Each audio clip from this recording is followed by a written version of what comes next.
Hey, what's up, y'all? This is Rodney, and I'm back. And I wanted to run my mouth just for a little bit before I head out and go to work. Y'all know I really don't watch sports like that. When I do watch, say, football, girl, I was about to say something. Anyways, but yeah, I really don't watch sports like that. And the only time I really talk about sports is if it has to do with some mess. In this case, I'm not going to say it's mess, but there were some things that I questioned, I'll be honest. So basically, Richard Sherman. He is, from what I understand, is a free agent, and he's a cornerback. That's all I pretty much know. So the other day, there was a video floating around of Richard Sherman trying to break into someone's home. I think it was a family member. I'm going to read what ESPN wrote, and then we'll talk. I'm not going to read everything. I'm just going to read the important parts. If you want, I'll put the links into the description box. So if you want to read the entire article or both of the articles, then you can. So Richard Sherman was intoxicated and threatened to kill himself during a confrontation with family members before his arrest early Wednesday in a Seattle suburb, according to a 911 caller who identified herself as a free agent cornerback's wife. Audio of the 911 call, I believe to be made by Sherman's wife, Ashley Moss, was obtained by ABC News and ESPN early Thursday. The caller described Sherman as being drunk and belligerent and said he was threatening to kill himself. The caller, who identified herself at one point as Ashley Sherman, also said Sherman was being aggressive, wrestled with her uncle, and sent text messages to people saying he was going to hang himself. The caller can be heard attempting to prevent Sherman from leaving the residence, saying, "Richard, please stop." She also told the 911 dispatcher that Sherman drank 2 bottles of hard alcohol. Girl, let me tell y'all something. If you drink 2 bottles of hard alcohol and you ain't halfway dead, that's a lot of liquor. That's a lot of liquor.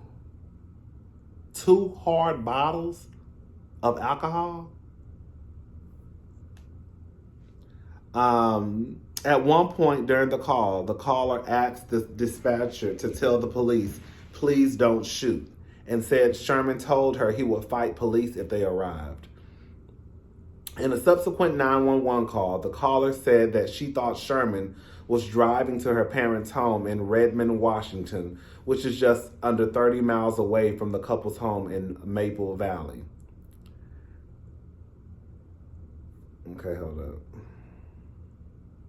Sherman is facing several charges after authorities said he crashed his SUV in a construction zone, tried to break into in-laws' home, and then fought with officers who used a police dog to apprehend him.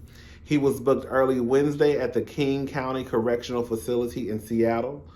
Records state he was denied bail, but a spokesperson for the Redmond Police Department told ESPN that is standard procedure for suspects of domestic violence until they can appear before a judge.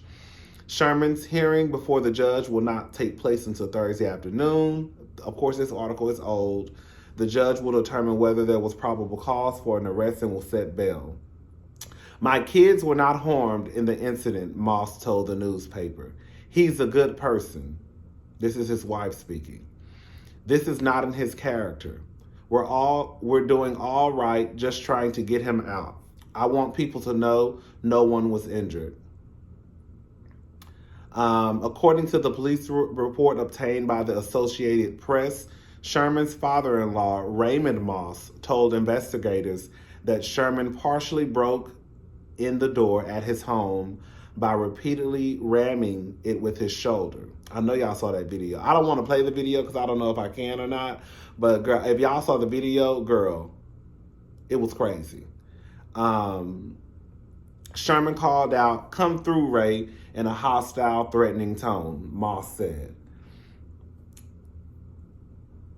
The family began to yell in fear. Moss told police, "I used pepper spray on Sherman's face through the partially open door as he was still banging and attempting to gain entry. I told him to stop. I armed myself with my handgun at this time, fearing for the safety of myself and my family." Now, this is where I got confused because I didn't know if Ashley was in the house when this was happening and the man got the gun in order to protect whoever was in the house just in case Raymond came into the home. This is what I'm going to say. I think that this is sad. Oh, I'm sorry. Richard came out and gave an apology. "I am deeply remorseful for my actions on Tuesday night. I behaved in a manner I am not proud of. I have been dealing with some personal challenges over the last several months, but that is not an excuse for how I acted. The importance of mental and emotional health is extremely real, and I vow to get the help I need. I appreciate all the people who have reached out and supported me and my family, including our community here in Seattle. I am grateful to have such an amazing wife, family, and support system to lean on during this time. Richard Sherman."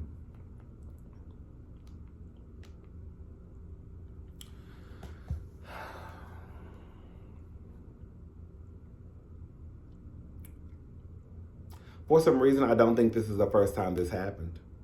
I think that this has happened before. I think that this is the first time that the public has found out, or, we know what's going on, but I just don't think that this is the first time.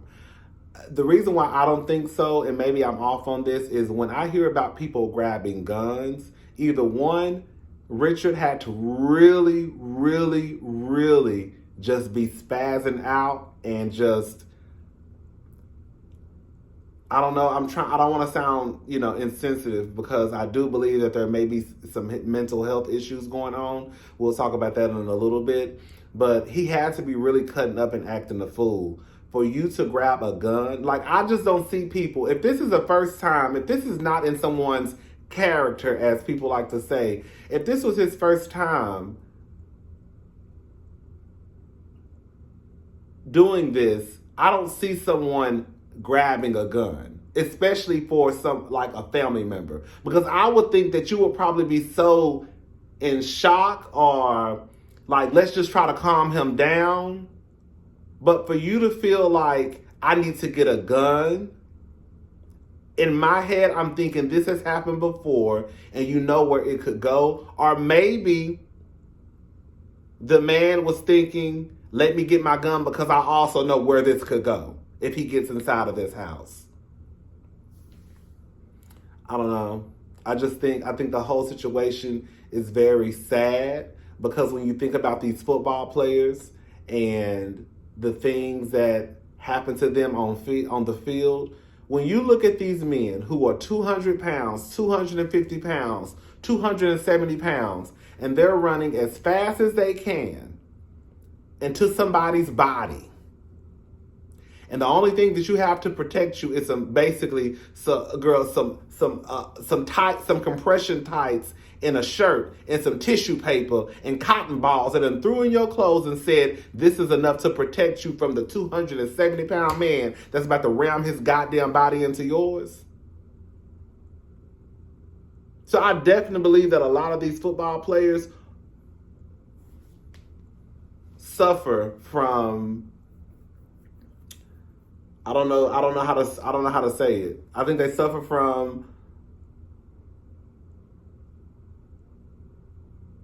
some people are saying it's CTE, but you can't really set that in stone. I heard until the person, passes away. But they're damaged. That's what I'll say. I think that a lot of these football players are mentally.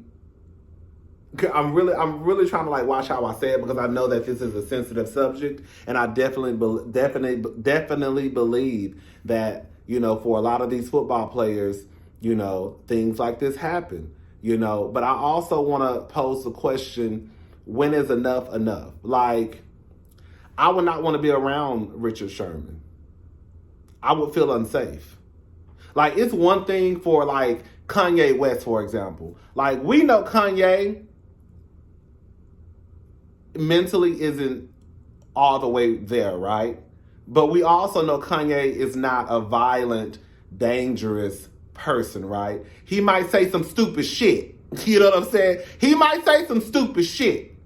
But saying stupid shit, that just make people look at you crazy. I ain't afraid to be around Kanye. Like, I would be nervous to be around Richard because I don't know when he will have an episode. I don't know when if he have one cocktail or too many, that one might turn into 2 bottles, and baby, now your big strong ass is trying to bust my door open and I have to get a gun because I think that if you get inside, it's gonna be either me or you. And it's not gonna be me, so it's definitely gonna be you. You see what I'm saying? I think the wife is in, like a lot of women, protection mode. I have to protect my husband. I have to protect my husband. I think that man, I don't think this is his first time. I think that this has happened before. I think that this is the first time that we found out. I think that if that wife doesn't be careful, this is just what I think. This is not what I know. I think that if that wife doesn't be careful, this could end in a bad situation. I understand that because he may have a condition or mentally, what did he say? I want to make sure I say this right.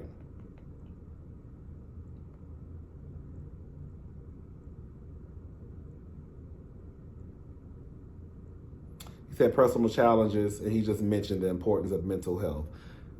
So, and emotional health. I just don't know. I think it's sad because, again, like I said, you look at these football players and how they bang their bodies into each other, and now, you know, motherfucker go crazy. It's kind of like somebody going to war who is perfectly fine, and then they come back from war and, girl, they're completely just gone. You know, I know someone who was perfectly fine, and then they went over and fought and then came back, and girl, it's like a different person. Well, I know someone who knows someone. And I've met the person. I've been around a person a couple of times, but not like in years though. But when they signed up, went to war, came back, and they say the person was it was to the point where it ruined the relationship that they were in.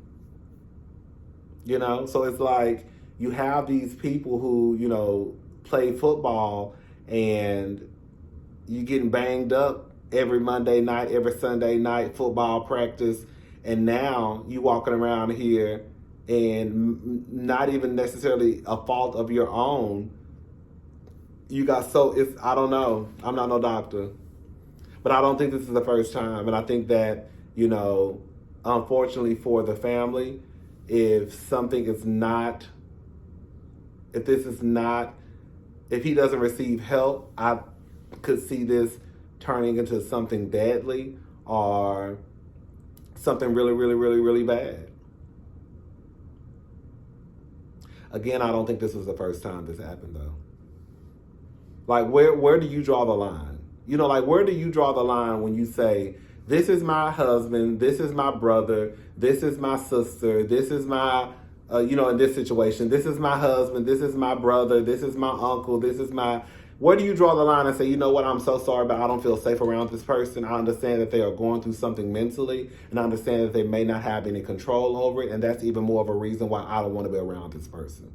Does that make sense what I'm trying to say? Like, I'm not trying to sound insensitive, but if this person does have some type of mental health issues, like, where do you draw the line at when you say, okay, I don't feel safe because, girl, as we can see how we can get with him, I don't want to be around that.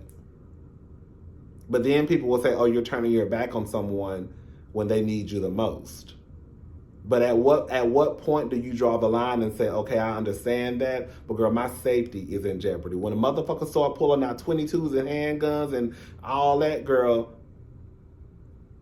All right, y'all, that's all I got to say. Shout out to Richard Sherman. I hope that he gets the help that he needs. I hope that no one gets hurt. Again, I don't want to sound insensitive. I just don't think this is the first time that this has happened. I think that this has happened before. When people start bringing out guns, especially if this is the first time, like, I don't think your go-to would be to get a gun unless you just know that this motherfucker is just I don't know. Y'all tell me what y'all think. All right, I'm going to work. Bye, y'all.